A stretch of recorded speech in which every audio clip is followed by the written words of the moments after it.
I've been here for very long already. If I actually reveal how many years, actually reveal my age. Do not think that cafe will actually making a lot of money. First thing, I don't really like the food here. You don't like the food here?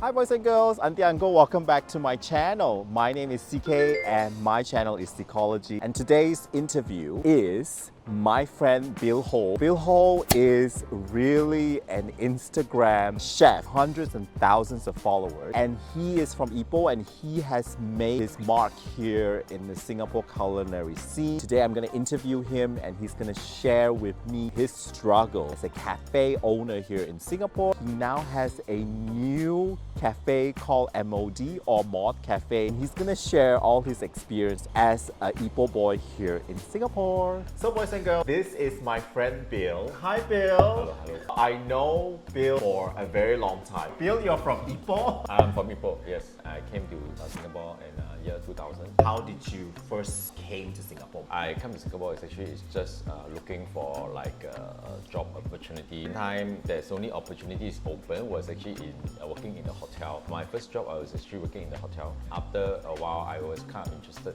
in the cooking part. How did you suddenly have that idea of you want to be transferred in the kitchen section? Actually, I'm graduate as a graphic designer. And then I was graduate in 1997, so it's actually a very bad year. That time it's actually everywhere you can find a job. The only place that you actually can find a job is actually working in an F&B line. Right. Yeah. So I was actually working in a Chinese restaurant. That's why I was thinking, oh, it's quite nice as well. Like, You pick it up yourself? How was the journey like? I was actually like there's a chef assistant, and I just prepared like those ingredients that they need to use to cook. Like for example, they want to cook the ginger fish, right? So I need to help them to prepare the ginger and all that. They're actually cooking over there. I kind of observe and all that.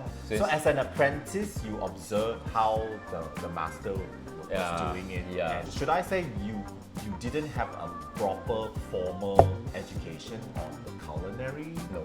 Oh wow. In the kitchen, in the hotel kitchen, they got split like a few departments.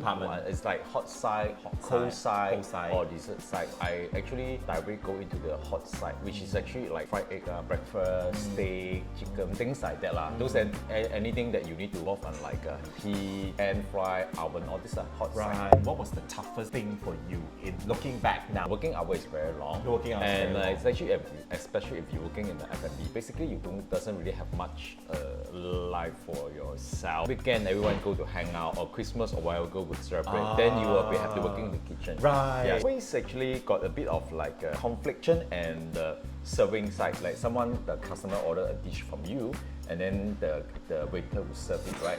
So when you serve the food, let's say the customer makes some complaint, maybe like the server he misunderstand the customer or something. So something like a miscommunication part, right? And the serving staff, they're always not easy to get along. Tell us what was the worst feedback that you can remember. This waiter, he actually take an order and then he kind of forgot the order or something like that.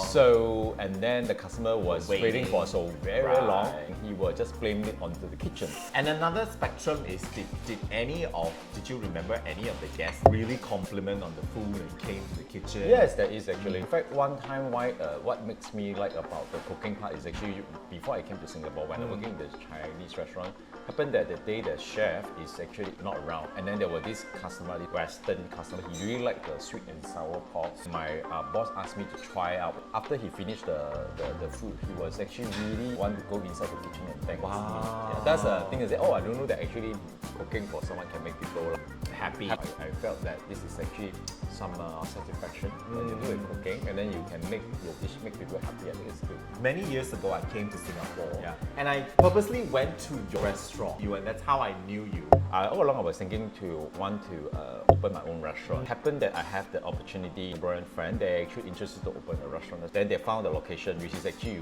you went to that one, the egg cafe. Actually, at the beginning, it did make quite a bit of profit here. On the second year, the restaurant actually basically is not doing so well. Actually, they decided to not to continue. So I am the one person to taking over the whole restaurant. Like your restaurant is new, everyone will come to your restaurant. After this 1 year, 2 years, then there are another new restaurant can open up. People will go to the new one. When I went to your restaurant, competitions are all around. I have to buy their share and then Right. take over myself. At the time I believe that I can do it. What have you learned from that experience? People say that as you work hard, your passion, okay, eventually will succeed. Sometimes you also need to know what is going on, like trend, the food trend, what's going on. You cannot always just stick to the same thing. People are really changed, the taste is changed. You also have to follow. Still keep some of your original kind of concept there. You have to modify a little bit. Your food, your picture, you have to make it beside nice to eat. You have to be like very Instagrammable. So what advice would you give to people who want to have their own cafe? When you want to open a cafe, do not think the cafe will actually making a lot of money. Cafe, I think maybe you can do it for the passion and all that. You have to do a bit something a little bit different. When your cafe become a bit more commercial, you kind of lost a bit of the passion. It's a bit of balance of both. Passion is very important, Right. but then you also need to know that whether when you're doing this, is it very practical, is it very profitable, is it very sustainable? So you need to include all this kind of thing if you want your cafe to have like long run. You live in KL, right? Yeah. You live in KL and you live in Ipoh. And what was the adjustment for you? First thing, I don't really like the food here. You don't like the food here? Because we are Malaysian, so we Yeah. like all those very strong, heavy taste. The house here is very small. It's quite convenient. MRT station is everywhere. Bus is everywhere. Everyone is actually kind of speak English. Remember that when I first came to Singapore, in my O level, my English is not bad, but because you don't speak, so it's actually you become like don't dare to talk. What do you recommend are the top food to eat here in Singapore? I would say that Singapore laksa is good. Singapore laksa? There's a Singapore laksa version? Yeah, it's a little bit slightly different from curry. Yeah, that's quite nice. I like the bak chor mee. Bak chor mee. I haven't tried bak chor mee yet. For bak chor mee, I hardly really see it in Malaysia. I'm sure a lot of Malaysian chefs work in Singapore as well. What would be the advice you would give especially Malaysian chefs that come here to work in Singapore? And always set up a target for yourself and always have what you want to do, Always know what you're doing. Yeah. There you go. Tell me about your new cafe now. Is it called Mod or is it MOD? You can call Mod Or you can call MOD. Mod Cafe is actually fine. How it's actually start up is actually when I closed a cafe for 12 years, I came over here. Oh, you had that for 12 years? Yeah, so a cafe was closed during the COVID period. Yes. So after that, my friend actually he owned a salon, and then he make this small little partition for the cafe. I like the space because I don't like going to malls for my cafe. Because this is ground level and there's a back space. People, they have bring the dog, they will put the dog around here and so all this that. is for like dog Or some space. people, they want to sit outside. If they're not scared of hot, then we just put some chairs. It's not very big, so it's very intimate. We're gonna showcase your food and your cafe.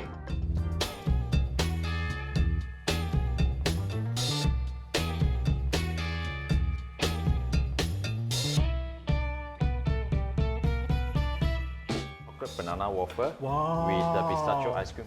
We can rent this space for private event on a weekday. Yes. I create all this food just for this cafe. So this one actually is a waffle, but this is a savory waffle, and then this dish here we call the Chong Yo Bing waffle. This sauce line is This what one is it? actually is created for this one as well. This is a mayo. This is a low-fat mayo. This one is a chili sauce. You actually should go with the chili sauce to go with this. This one, the chili sauce we created for this Chong Yo Bing waffle. Chili sauce? Yeah. Good kind of combination. Yeah. Wow, the onion is really, really good. Yeah. So some people told me when I eat this, they felt like they feel like it's got like a oyster egg when you go, Yes. especially when you go Yes. with the chili. Yeah. So I want to give people this kind of feeling, so people won't know that actually, basically this is a waffle, Wow, you're right. Okay. I really like the onion and the spring onion. This one is actually called a gratin potato. This one actually used to be very popular in a cafe as well. So right now, This is very, very good, Bill. I saw your chef preparing the potato. To have, and then this one is called breakfast combo. Why called breakfast combo? Got everything. So got this one and got waffle and got egg lah. So it's like very simple breakfast. This is a sweet waffle that we make as well for this one. Yeah. You have all the coffee selection, right? Local to actually roast for us. So the coffee actually, but we choose the bean. Bean is actually a mixture of like Arabica bean and Robusta bean. So Arabica bean, right, is actually right now is quite popular. The bean itself, Arabica, normally the bean is actually a bit more expensive. It's a bit more delicate. So local coffee, they always have a bit of like this bitterness taste of the coffee. I mixture with the Robusta and the Arabica, so you can actually find the balance in between this the coffee. So what are your future plans, Bill? I know he's not an ordinary chef. I mean, his Instagram famous, what, like 70,000 followers. No, 63,000. 63,000 followers. I will trying to focus on what we are doing on this small little food first on our cafe, because I find that this food over here, there's only we serve it in this only our cafe will serve this kind of savory waffle with cheese, and then make chili sauce and the gratin potato. If actually let's say this thing is doing well, maybe we might want to open a small, same like this one, the small size one, just only serve this few simple food. That's what I think. Because right now I think that the trend is not necessary to open big. I think too small is also quite a very a good idea. Sustainable. Yeah. First of all, the rent, everything is cheap as well, and then like this kind of simple food, right? I can pre-do everything. Everyone can do it. Then if you want to, you want to open another one, expand. This is actually, I think, is the idea. If anybody, I know you can do it. I mean, this is one of the most talented friends that I know. Cheers to you. Thank you for this interview, and good luck for Singapore. Thanks for good luck for your business. So there you are.